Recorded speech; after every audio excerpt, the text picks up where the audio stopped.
जय श्री राधे। मेरे चैनल पे आपका खूब स्वागत है। आज की वीडियो में फ्रेंड्स हम जानेंगे सिलबट्टे के बारे में छोटी सी जानकारी।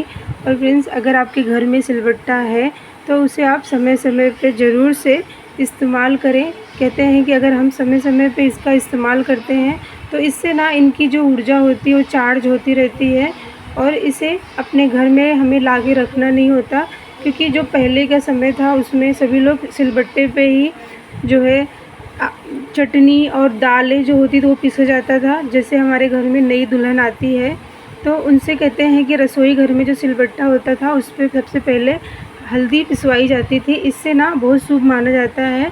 तो इसका जो समय फ्रेंड्स, अब सिलबट्टा कोई रखता नहीं, अब सब मिक्सी का यूज़ करते हैं, लेकिन हमें अपने रसोई घर में सिलबट्टा ज़रूर से रखना चाहिए और समय समय पे ना इसका इस्तेमाल करना चाहिए।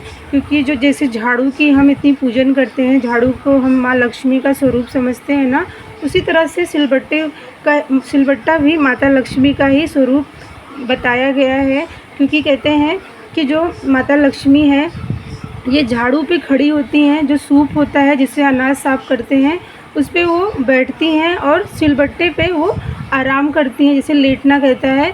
तो इन सब चीज़ों को ना अब कोई रखता नहीं है। अब सब पहले जो पत्थर के जो बर्तन थे ना, मतलब सिलबट्टा और जो मतलब जो खैर होता है, खैर रखते थे, वो सब भी अब कोई रखता नहीं है। ज़्यादातर के मिक्सी का यूज़ करते हैं। तो अगर आपके घर में सिलबट्टा ना होना तो आप इसको ख़रीद के ला सकते हैं। और उसका सबसे अच्छा दिन कहते हैं बुधवार के दिन इसको ख़रीदना चाहिए। और बुधवार के दिन ख़रीद के हमें लाने के बाद इनके चारों तरफ ना गेरू से अच्छे से साफ़ कर लें और उसके बाद गेरू से इन्हें कहते हैं कि हमें रंगाई करना चाहिए। उस पर स्वास्तिक हल्दी से या फिर जो रोली होती है उससे आप बना लें। और उसके बाद इनका जो इस्तेमाल होता है उसे मंगलवार के दिन हमें करना चाहिए।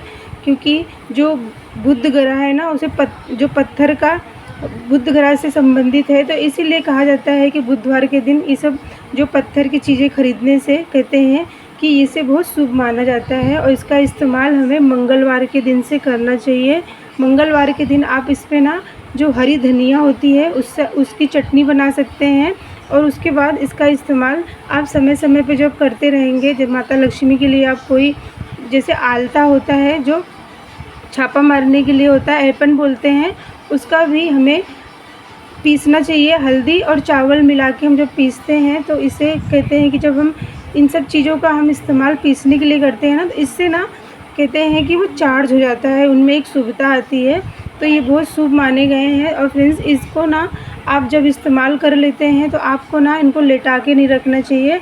आपको हमेशा जो है इनको साफ़ सुथरा करके खड़ा करके रखना चाहिए। पूरे दिन इनको अपने रसोई घर के दक्षिण दिशा में रखें। नहीं तो आप और जगह, अगर आपके पास रखने की जगह ना हो तो रसोई घर में ही कोई जगह चुन लें, लेकिन कोशिश करें कि इन पे आपका पैर न लगे, क्योंकि ये माता लक्ष्मी का स्वरूप है। और इनका पूजन कहते हैं अष्टमी, नवमी और पूर्णिमा के दिन अगर आप इनका पूजन करते हैं, इन पे हल्दी कुमकुम से तिलक करना, अक्षत चढ़ाना, फूल चढ़ाना और एक दीपक जला के वहाँ पे इनको धूप दीप दिखाते हैं ना, तो इससे भी कहते हैं कि ये चार्ज हो जाता है और आपके जीवन में समृद्धि और आपके रसोई घर में हमेशा बरकत रहता है। तो इतना महत्व है सिलबट्टे का। तो ये सब कार्य को हमें ध्यान देना चाहिए। पीसने के बाद आप चाहे चटनी पीस रहे हैं, चाहे आप कुछ भी दालें पीस रहे हैं, या फिर माता लक्ष्मी के पूजन के लिए जो छापा मारा जाता है हल्दी और चावल का, वो भी पीस रहे हैं ना, इन्हें साफ़ करके धुल के रखना चाहिए। कभी भी इन पे कभी जूठा मतलब खाना ना रखें। कोई हम पराठा बनाते हैं, कुछ सब्ज़ी बनाते हैं तो कुछ छींटे चली जाती हैं ना, उनको कभी कहते हैं उनको धो देना चाहिए। और हम कोई भी इस्तेमाल करने के बाद आपको साफ़ सुथरा करके इनको दक्षिण दिशा की तरफ खड़ा करके रखना चाहिए। दिन भर आपको इनको खड़ा कर दें और रात के समय कहते हैं कि इनको रसोई घर में ना लेटा के, और जो सिलबट्टे का जो बट्टा होता है ना, कभी भी सिल से हमें अलग नहीं करना चाहिए। जैसे कि हर चीज़ का एक महत्व है, चकले बेलन का है, तावे चिमटे का है, और उसी तरह से सिलबट्टे का और ये जो बट्टा है उनका भी है। तो सिलबट्टे को आपको हमेशा उनके पास ही रख दें। जब भी आप उनको खड़ा रसोई घर में आप पीसने के बाद खड़ा करके दिन में रखें और रात को आपको लेटा के रखना चाहिए। कि कहते हैं कि लक्ष्मी माता आके इन्हीं पे आराम से लेट जाती हैं। तो इसीलिए फ्रेंड्स सिलबट्टे का इस तरह इस्तेमाल से बताया गया है। फ्रेंड्स सिलबट्टा भारी होता है ना, तो इस वज़न की चीज़ है, तो इसीलिए उसे दक्षिण दिशा की तरफ रखने के लिए कहा जाता है। और कभी भी हमें इन पे पैर नहीं लगाना चाहिए। पैर लगे तो क्षमा याचना करना। जैसे झाड़ू को हम मान देते हैं ना, पैर लगता है तो हम उनको माथे पे लगा लेते हैं और गलती मानते हैं, उसी तरह से सिलबट्टे पे भी कहते हैं कि हमें कभी भी पैर न लगाएं, उनको जूठा करके न रखें। और फ्रेंड्स, हमें सिलबट्टा जल्दी किसी को देना भी नहीं चाहिए। आप अपने परिवार में तो दे सकते हैं, लेकिन आस पड़ोस में ऐसे होता है कोई मांगे कि सिलबट्टा दे दें, तो उनको नहीं देना चाहिए। ये शुभ नहीं होता है, क्योंकि ये लक्ष्मी स्वरूपा है ना, तो ये सब चीज़ें नहीं दी जाती हैं। तो अपने परिवार में तो दे सकते हैं, लेकिन किसी और को सिलबट्टा पीसने के लिए हमें नहीं देना चाहिए।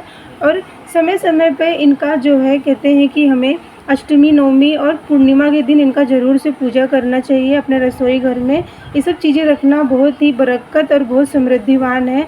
जैसे हम झाड़ू को मान देते हैं, उसी तरह से हमें सिलबट्टे को भी जो है अपने रसोई घर में जगह देना चाहिए। और यहाँ पे ना, जब हम कोई भी सामान पीसने के लिए इस्तेमाल करते हैं, तो सिल का जो छेद होता है ना, वो टाँके जो होते हैं वो मतलब घिस जाते हैं। इससे ना हम कुछ भी पीसते हो जल्दी पीसता नहीं है। तो इसके लिए उसे टाँका मरवाने के लिए ना आपको शनिवार का दिन चुनना चाहिए। उस दिन आप इस पर टाँका मरवाएं, और उसके बाद आपको जो उसमें छोटे छोटे जो मिट्टी के जो कण होंगे ना, उनको निकालने के लिए इनको अच्छे से साफ़ कर लें। उसके बाद आप इसको जो है चटनी के लिए या फिर आप किसी भी चीज़ को पीस रहे हैं उसका इस्तेमाल कर सकते हैं।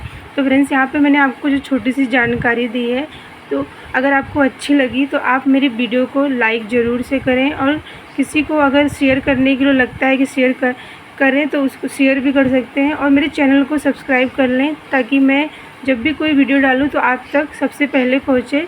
तो मिलती हूँ फ्रेंड्स आपको अगली वीडियो में। तब तक के लिए जय जय श्री राधे।